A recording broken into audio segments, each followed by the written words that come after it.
Hey y'all, it's a magical park and drive.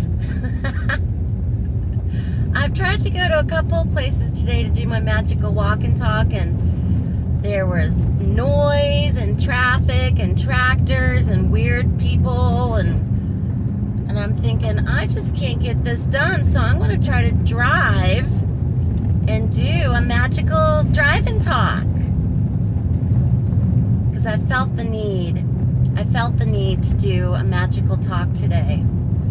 So I'm driving. Hopefully my camera won't go wee when I go around curves, because West Virginia is very curvy, y'all. This is what's hanging in my car, my Kuan Yin bell and a crucifix that I got in Mexico City about 4 years ago. Hangs in my car for divine protection. I'm sporting a beret today. It's a little breezy and windy out. And that was another thing. It's very windy. So I tried to record and all you could hear was shh. So hopefully the camera will hold and you guys can hear me. So here we are. I can't believe November's almost over. And I wanted to get time to do your mid-month tarot forecast, but I haven't had any time. I've been super busy and dealing with a lot of stuff and things, and you know, normal life things. I'm no different. Everybody has something going on. And sorry if the camera's shaking and I'm driving. I feel like I'm taking a driving test. I'm doing so well. I'm staying on the right side of the road. Anyway, I've had some really prophetic dreams lately. I don't know if anybody else has, but like little things in a dream that happen, and just strange little things. And I oftentimes will dream about my friends or my family. Very rarely I will dream about certain people, but I've had like little weird prophetic dreams lately. So if anybody else out there has, and I'm talking like dreaming about, you know, seeing a piece of jewelry and then the next day there it is. I mean, that kind of stuff. It's just really strange. So something's in the air, and November for some reason still feels like October to me. I don't know if anybody else feels that. Just has that same kind of energy. And the supermoon was Monday. Of course, it was cloudy where I live, but the last 2 nights we could see it, but it wasn't, you know, a super moon, but it was beautiful and orange. And oh my God, here comes a car. Okay, and good. And so the supermoon, I think a week before the supermoon happened, there was a lot of stuff being pushed out for a lot of people, a lot of negative stuff, a lot of things that we have to let go.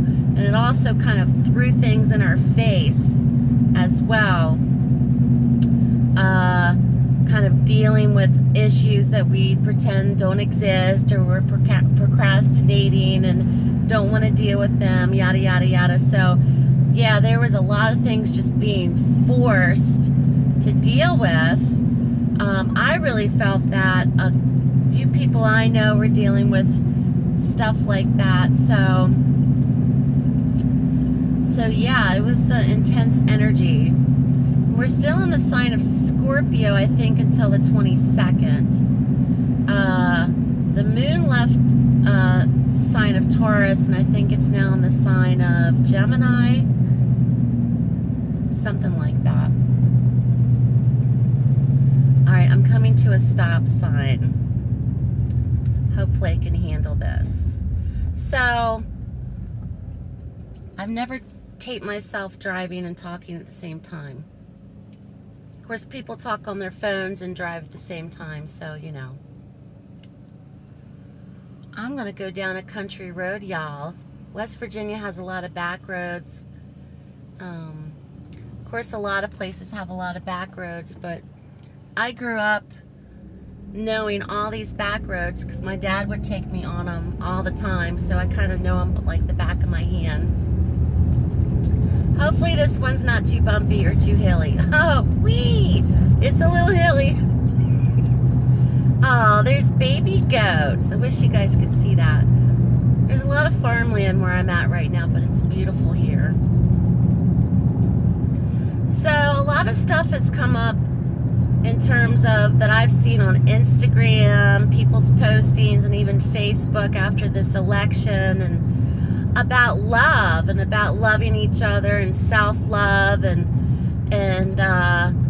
I think that's where it begins. You know, love or loving someone else, romantically at least, really begins in loving yourself first. And it took me a long time to realize that because, and I've spoken about this before, we're not taught that when we're children. We're taught to please people. Oh, don't say that. Now be nice. You know, say please, and you better apologize and all that stuff. We're not taught to be like, you know, you need to love yourself first. And how do I do that, Mommy? Well, you accept things that you are willing to accept, and you don't accept things that you're not willing to accept, and there is no blurred line with that. And I wasn't taught that. I was taught to be a people pleaser, and a lot of little girls are taught to be people pleasers. And it's kind of confusing when you say to a child, you need to love yourself first and self-love.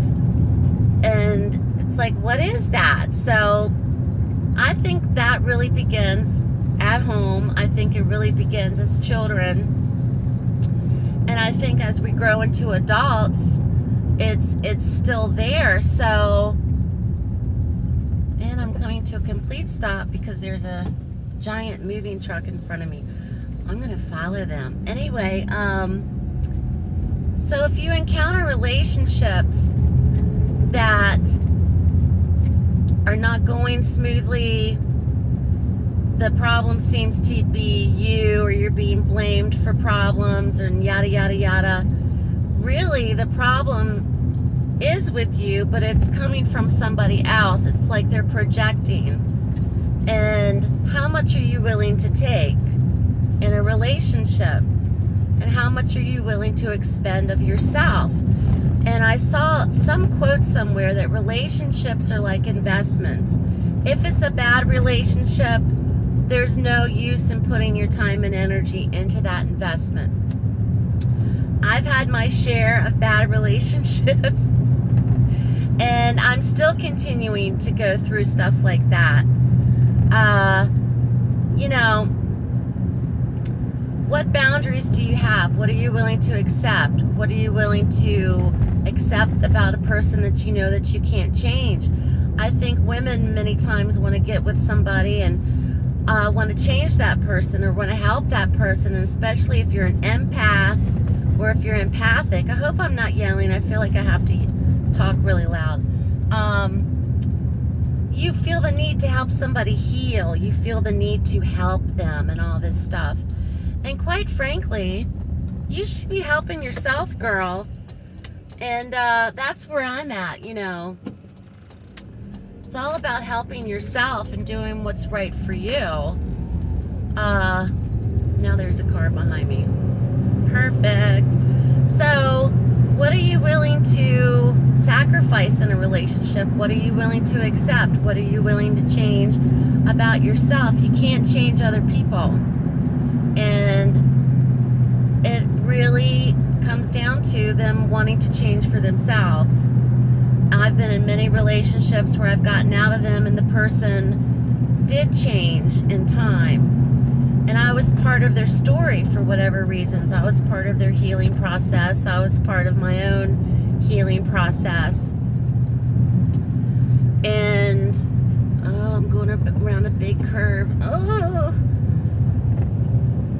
So, I think it's really important you have a good idea of who you are first before you venture into a relationship, a career, anything that is going to have great commitment to it. Because, ooh, all right, girl, my car just kicked into gear. Because if you want something long term, you need to know what you want and who you are. And many times we gravitate towards people because A, they're appealing, B, they're pursuing us, C, there's something about them. There's a chemical reaction, there's a physical chemistry, they're interesting, they're interested in us. And sometimes people put on faces when you first meet them or want you to think they're a certain way. And after time, those masks will fall off. And I've seen that time after time after time, whether it's with the other person or whether it's with myself, feeling that I need to play a role.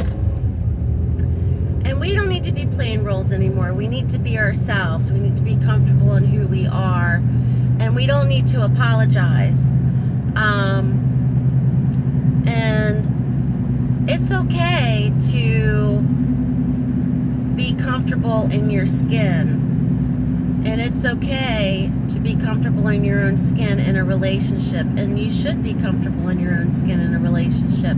If you're not, then it's time to go. So that's kind of where I'm at in my life. And for me, as a spiritual person, I don't know if a lot of people feel like this, but it's almost so sacred to me that it's hard for me to talk about being spiritual to other people without the fear of, will they reject me? Will they think I'm some, weirdo or kind of airy-fairy? And it's the acceptance of who you are really opens the doorway to other people that are like-minded, and to not hide who you truly are, especially when you're in a relationship. So I have been successful in driving and talking, and I hope that you enjoyed this magical talk and drive. I wanted to get out and walk around, and for some reason the universe was like, no honey, you gotta the only way to do this today is to be in your car and to drive and to get it all out. And I often take drives anyway, just to think about stuff and just to get things out. So I hope this message came to somebody out there that needed to hear it, because I know how it feels.